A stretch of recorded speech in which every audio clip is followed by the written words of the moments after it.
If you think you're reaching the Latin American markets with your media productions the right way by using technology alone, you are putting your brand reputation at risk. Let me explain to you why, how to avoid this risk, and the right way to reach 800 million plus more loyal viewers without undermining the quality of your productions. My name is Rody Correa. I lead Language Global Solutions, where we help global media companies for the last 15 years by doing subtitles of their media productions. The reason why it is too risky to use technology alone is because the AI tools and other tools are not yet up to par to keep the right quality on a first run.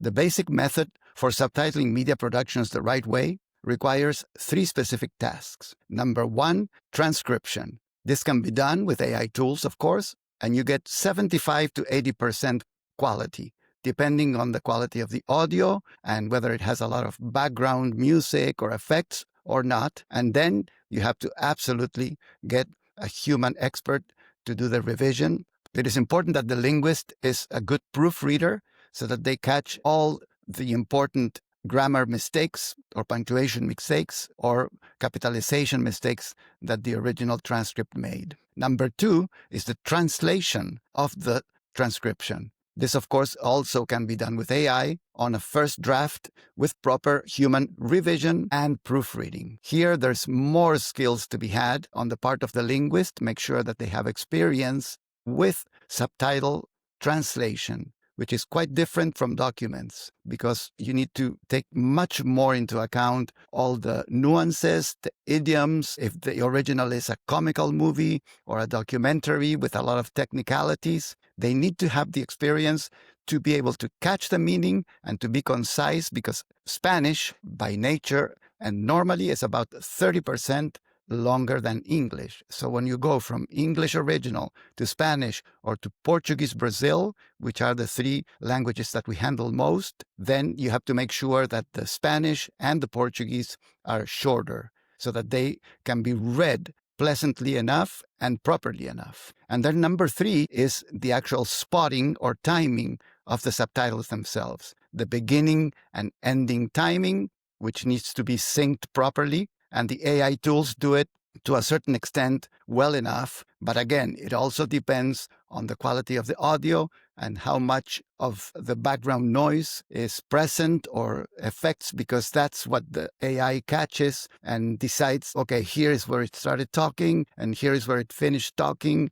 And when there's a lot of people talking at the same time, there's just a lot of room for error. So that needs to be synced properly and at the right cadence, the right divisions. You have to take into account when there's dialogues that there's certain ways in which you can do it better. So the combination of the 3 tasks is what produces, with human revision, as I just explained, a good quality output.